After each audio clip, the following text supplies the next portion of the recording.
Everybody keeps asking why Gen Z drinks less, and usually the answers sound pretty reasonable. People say it's wellness culture, mental health awareness, sleep, anxiety, counting calories, fitness, and lately people are even saying Ozempic and weight loss drugs might be changing people's desire to drink. And honestly, I'm sure some of that's true, but I think there's a bigger reason nobody's really talking about. I don't think young people magically just became healthier. I don't think an entire generation suddenly became disciplined and decided they were done with vices. I think the vice just changed because beer is down, alcohol sales are down, young people are drinking less, and at the exact same time, gambling has exploded into basically every corner of sports and entertainment. And the one thing that really stood out to me, you don't see beer commercials like you used to.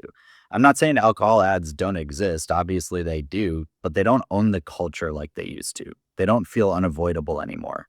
They don't feel like the center of sports, comedy, masculinity, and social life the way it did when I was growing up. Because back then, beer commercials were part of culture. People remembered them, they quoted them, you waited for them during the Super Bowl. Like, remember these ads? Like, remember the Bud Light twins? I love playing two-hand touch, eating way too much, watching my team win with the twins. I love quarterbacks eating dirt, pom-poms and short skirts, fans who won't quit, and those twins. That wasn't just a commercial, that was a cultural movement. And then you had the what's up? Nothing. Watching the game, having a bud. True. What's up? Yo, who's that? Yo, pick up the phone. Hello? What's that? Yo, where's Dookie? Yo, Duke. Yo. What's that? What's that? That became something people actually said to each other. And then you had the Dos Equis most interesting man in the world. All of his teeth are wisdom teeth. He's allowed to swim right after eating. He can always detect sarcasm in text messages. He is still the most interesting man in the world. That ad was selling beer, but it really was selling identity, confidence, status, the idea of being mysterious, worldly, and cool. And then you, of course, had Keith Stone.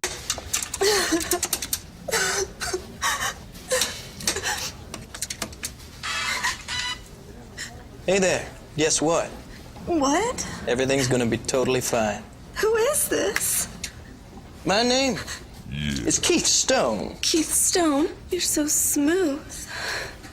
Always. Smooth, funny, stupid, memorable. I remember people used to dress up for him as Halloween. Like, those ads were everywhere. And they weren't just selling alcohol, they were selling confidence, sex appeal, friends, parties, status, humor, masculinity, and the idea that drinking was just part of being social. And now, when I think about beer commercials today, the only ones that really come to mind are seasonal, like the Corona Feliz Navidad commercial or the Budweiser Clydesdale around Christmas. Those are iconic, but that kind of proves my point. The beer ads I remember now are almost holiday traditions, not everyday cultural forces. And then it hit me. Those ads didn't just disappear, they changed industries. Because now when I watch sports, I don't feel surrounded by beer commercials. I feel surrounded by gambling. Now it's DraftKings, FanDuel, BetMGM, ESPN Bet, Caesars, Fanatics, Prize Picks, Underdog, Kalshi and prediction markets. Every version of download the app, claim your bonus, boost your odds, make your pick, get in on the action, and it's constant. It's the pregame show, the halftime show, the podcast ad read, the odds ticker, the patch on the NBA jerseys, the scoreboard, the YouTube commercials, the app notifications, the influencer clip, and the free bet offer. The sportsbook logo behind the analyst's head while they act like this is just a normal sports conversation. And that's what makes this different. Alcohol advertising used to be big, but gambling advertising is built for the phone era. It doesn't just advertise to you and wait for you to go buy something. It advertises to you, gives you the product instantly, lets you deposit instantly, and lets you bet instantly. And then keeps following you with notifications. Like, you can avoid a bar, you can skip buying a beer, you can leave the party, but gambling follows you into bed. And I know exactly how dangerous that is because I lived it. If you're new here, my name's Joe. I struggled with gambling for a long time, and I just passed 2 years without placing a bet. I make these videos about gambling addiction, gambling culture, and the psychology behind what this industry is doing to people. I've been through all sorts of treatment, from inpatient all the way down to Gamblers Anonymous programs and the whole recovery process. I'm not talking about this from the outside looking in. I'm talking as someone who lived in that world, lied in that world, lost money in that world, and convinced myself for a long time that what I was doing was normal. So if you care about gambling addiction, sports betting culture, the way this industry is changing how people watch sports, make sure you subscribe. Because I really do think we are watching one of the biggest public health issues in modern sports unfold in real time. And somehow everyone's just acting like it's entertainment. So let's start with the part that's real. Young people are drinking less. According to Gallup, only about half of adults between 18 and 34 say they drink alcohol. That's a major cultural shift. Drinking used to feel like something almost everybody did, and especially when they were young. It was college, your parties, you're going out, meeting up to watch games. It was being social. Now that's changing. Young adults are also much more likely to see alcohol as unhealthy. Around 2/3 of young adults say moderate drinking is bad for you. That would have sounded crazy in another era, because for a long time, moderate drinking was treated like no big deal. Now younger people are thinking about anxiety, better sleep, counting calories, mental health, and how they feel the next morning.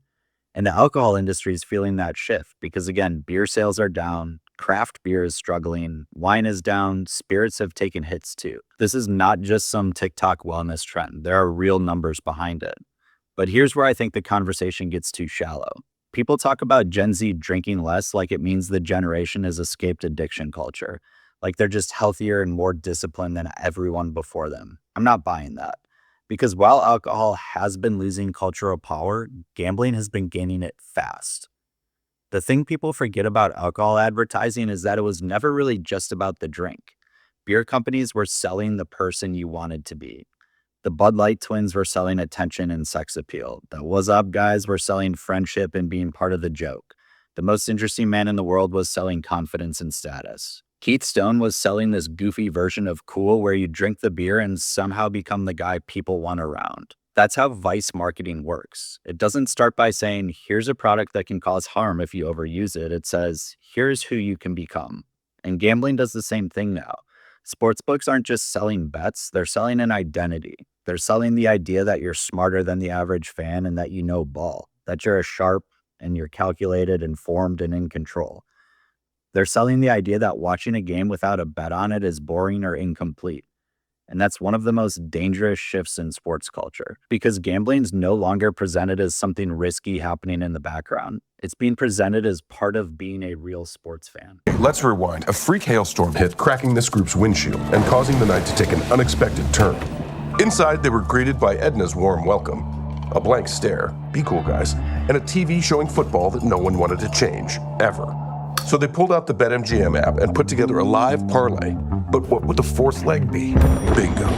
New York. Soon the whole bar was pulling for that parlay. Make it a place you'll never forget. Now let's talk gambling numbers, because this is where it gets insane.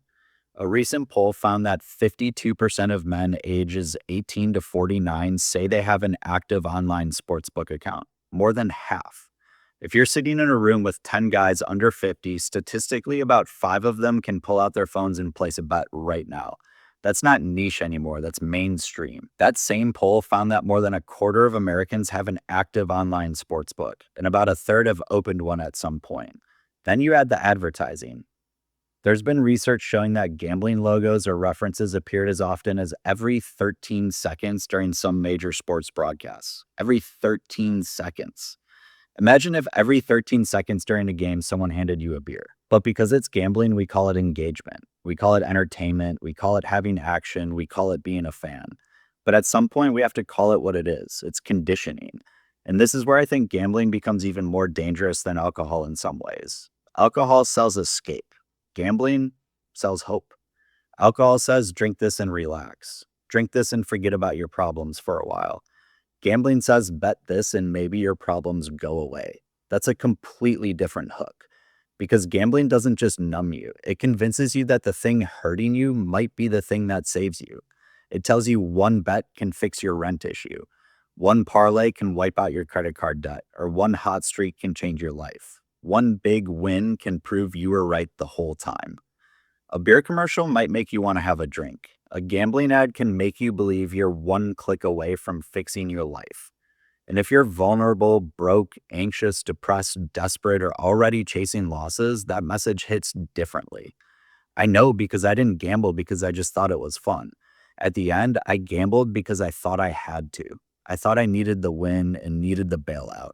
I thought I had to get back to even. I thought if I could hit just one good run, I could breathe again. And for a lot of problem gamblers, gambling stops being entertainment and becomes survival.